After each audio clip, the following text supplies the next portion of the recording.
ఏంటి సార్ ఇప్పుడు ఈ డీలిమిటేషన్ మీద కొంచెం మీటింగ్ అది జరిగింది, ఏంటి సార్ అసలు ఆలోచించవచ్చు అంటే డీలిమిటేషన్ అంటే ఇప్పుడు ఏంటంటే ఇప్పుడు మనకు తెలంగాణలో అయినా ఆంధ్రప్రదేశ్లో అయినా 175 కాన్స్టిట్యున్సీలు ఉన్నాయి. ఆంధ్రప్రదేశ్లో డీలిమిటేషన్ వల్ల ఏంటంటే ఇప్పుడు ఒక కాన్స్టిట్యున్సీ ఉన్న చోట 2 కాన్స్టిట్యున్సీలు వస్తాయి.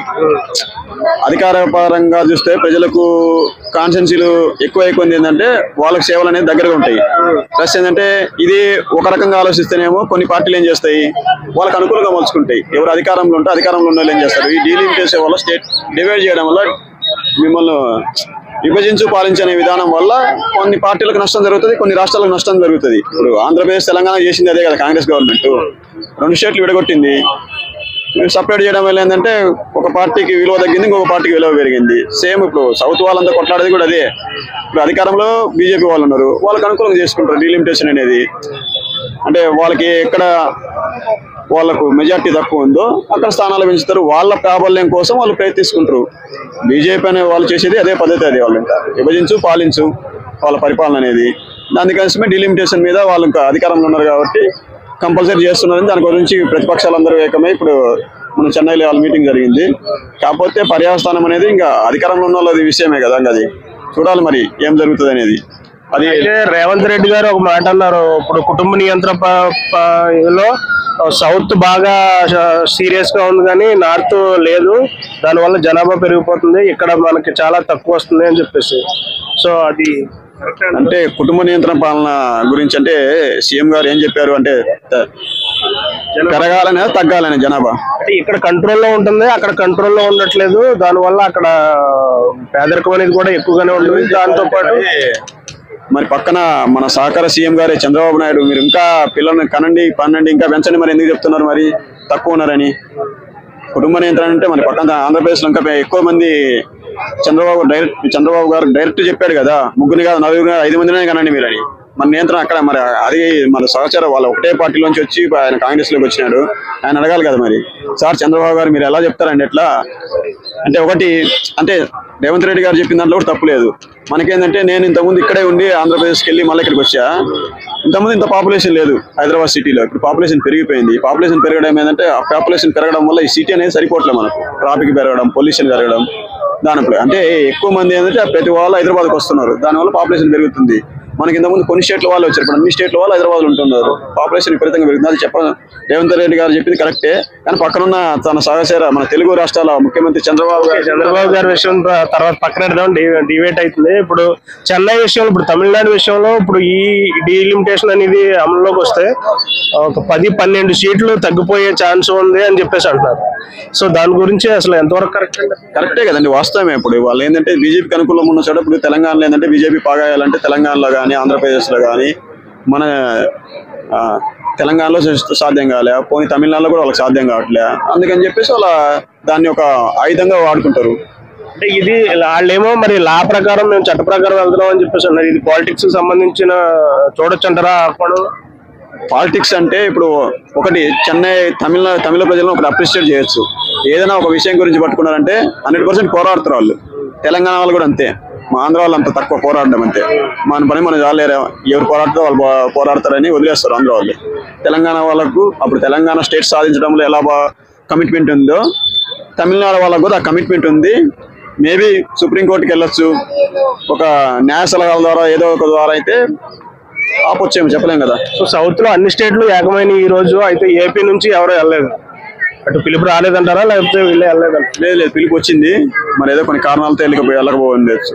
అంటే బీజేపీ పార్టీ అనుకోవచ్చు అంటారా? అట్లేం లేదులేండి, చూద్దాం.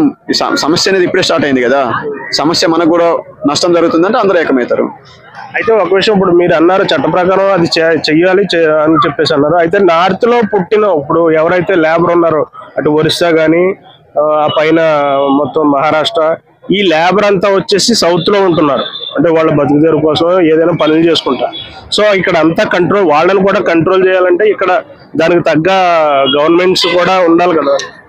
అది మనము ఇప్పుడు పొట్టకూటి కోసం ఎవరైనా వస్తారు, నార్త్ సౌత్ లేకపోతే ఈస్ట్ వెస్ట్ అని అన్నది ఇండియాలో మనం ఎక్కడైనా బతకొచ్చు.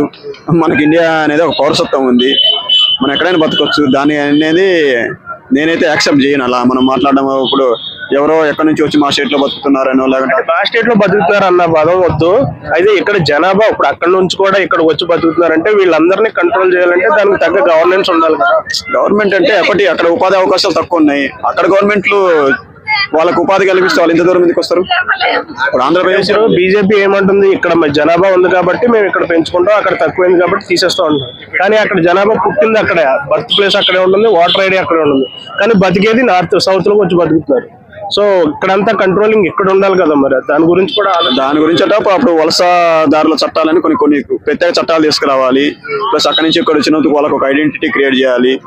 అది కొన్ని చట్టాలు తీసుకొస్తే వాళ్ళకు న్యాయం జరుగుతుంది కదా. గవర్నమెంట్ కూడా ఇప్పుడు అంటే ఇప్పుడు ఎలా ఉందంటే, ఇప్పుడు యూఎస్ఏలో ఎక్కువ అవకాశాలు ఉన్నాయని చెప్పేసి మిగతా కంట్రీల నుంచి చాలా మంది వెళ్తారు. ఇప్పుడు వాళ్ళ యూఎస్ఏ ప్రకారం తీసుకుంటేనేమో వాళ్ళ వాదన కరెక్టే, మా దేశం మీదకి అనవసరంగా వస్తున్నారు అనేది.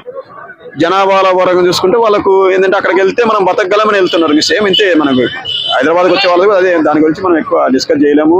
ఆ చట్టాలు అనేది సెంట్రల్ గవర్నమెంట్ తీసుకోవాలి. బీజేపీ అధికారంలో ఉన్నారు కాబట్టి వాళ్ళు ఇట్లాంటి వలసదారుల కోసం ఏదైనా ప్రత్యేక చట్టాలు తీసుకురావడం, వస్తే వాళ్ళకి ఏదైనా ఉపాధి అవకాశాలు కలిగించడమో లేదంటే వాళ్ళకి ఏదైనా ఇబ్బందులు వచ్చినప్పుడు దానికోసం ఒక కమిటీలు ఏర్పాటు చేసి అంటే వాళ్ళకంటూ ఒక భద్రత అనేది కల్పించాలి. ప్లస్ ఇక్కడ కూడా గవర్నమెంట్కి ఏదైనా సపోర్ట్గా ఇప్పుడు వాళ్ళకంటూ కొద్దిగా ఫండ్స్ రిలీజ్ చేయడము. ఉంటారు చాలా మంది వస్తారు, కొంతమంది జాబులు దొరుకుతాయి, కొంతమంది పాపము ఫుట్పాత్ల మీద పడుకుంటుంటారు. అలాంటి ఆ చట్టాలు తెస్తే అంటే ఏ స్టేట్ నుంచి వస్తారు ఆ స్టేట్ కి సంబంధించి ఇప్పుడు మనం వరల్డ్ లో ఎలా ఉందో మనకు ఇప్పుడు పక్క దేశానికి వెళ్తే మనకంటూ ఒక రాయబార కార్యాలయం ఉంది కదా. అట్లనే ఇక్కడ ఒక కమిటీ ఒక సిస్టమ్ పెట్టండి, ఒక ఆఫీస్ పెట్టండి. మీ స్టేట్ నుంచి ఎంతమంది వచ్చారు వాళ్ళ ఐడెంటిటీ తీసుకోండి. ఇక్కడ వాటర్ ఐడి ఉంటేనే ఇక్కడ వాళ్ళు అవుతారు. ఇక్కడ ఓటక్ ఇప్పుడు ఎవరైనా అంతే కదా. నా స్టేట్ ఇప్పుడు నా స్టేట్ అని కాదు, ఈ స్టేట్ లో వచ్చి బతుకుతున్నా అంటే ఇక్కడ ఓటక్ ఉంటేనే వాళ్ళు మన పౌరులు అవుతారని అని ఎవరైనా ఆలోచించడం తప్పులేదు. అందుకే పక్క స్టేట్ నుంచి వచ్చినప్పుడు పక్క స్టేట్ లోనే ఓటు హక్కు ఉంది, పక్క స్టేట్ లోనే ఆధార్ కార్డు ఉంది, వాళ్ళంతా ఐడెంటిటీ అక్కడ ఉంటుంది, కానీ ఇక్కడ వర్క్ చేస్తున్నారు. అప్పుడు సపరేట్ ఒక చట్టం తీసుకురండి అలాంటి వాళ్ళ కోసం. ఇప్పుడు ఢిల్లీ చాలా మంది వెళ్తారు, అదే బెంగళూరు చాలా మంది వెళ్తున్నాం, వాళ్ళ కోసం ఒక చట్టం తీసుకొచ్చి ఏదో కార్మికుల కోసం అన్నట్టు ఒక ఆఫీస్ క్రియేట్ చేయండి. ఎంతమంది ఉన్నారు పక్క స్టేట్ వాళ్ళు దాని ద్వారా పెంచుకోవచ్చు అంటారు. అయితే ఇప్పుడు బీజేపీ గవర్నమెంట్ తన వీక్ గా ఉన్న ప్లేసుల్లో కావాలని జనాభాని తగ్గించి చూపించి సీట్లు తగ్గించే ప్రయత్నం చేస్తుంది అంటున్నారు. అది కరెక్ట్ అంటారు? అది అంత కాదులేండి. అది రీజనబుల్ గా కూడా మనం ఇట్లాంటి మాటల్ని ఎంకరేజ్ చేయడం కూడా అంటే ఒక చోట ప్రజలను తగ్గించి ఇంకో సీట్లు తగ్గించడం అనేది కాదు.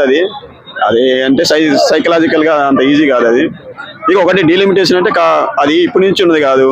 అంటే దానికి ఒక చట్టం ఉంది మన రాజ్యం. అది ఇప్పుడు అంటే ఎలక్షన్ ఒక చట్టం ఉంది. అది డీలిమిటేషన్ అనేది అయితే ఎవ్రీ 10 years ఏదో ఉంది, దాని ప్రకారం చెయ్యాలి. అది జనాభా ప్రకారం ఫస్ట్ ఎవ్రీ 10 years జనాభా పెరుగుతుంటుంది. జనాభా పెరిగినప్పుడు ఏంటంటే ఒక కాన్స్టిట్యున్సీకి వచ్చేసి 2 lakhs ఓట్లే ఉంటాయి.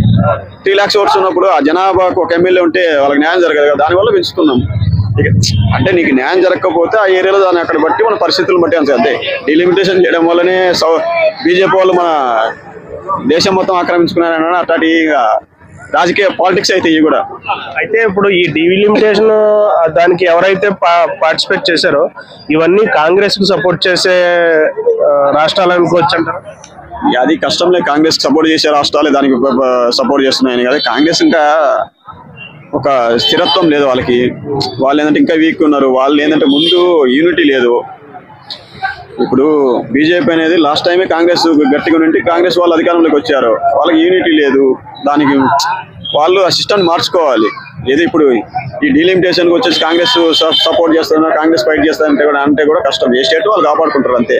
ఆ స్టేట్ లో ఏ లోకల్ పార్టీ స్ట్రాంగ్ ఉంటుందో వాళ్ళనే ఫైట్ చేస్తారు కామన్. ఇప్పుడు ఆంధ్రప్రదేశ్ లో డీలిమిటేషన్ అన్నప్పుడు వైఎస్ఆర్సీపీకి ఏదైనా నష్టం జరుగుతుందంటే వైఎస్ఆర్సీపీ వాళ్ళు ఫైట్ చేస్తారు. ఫైట్ చేయగానే వీళ్ళు కాంగ్రెస్ కి అనుకూలంగా ఉన్నారంటే తప్పు కదా. అది చాలా అనుకోవడంతో కరెక్ట్ కాదు. Okay bro, thank you.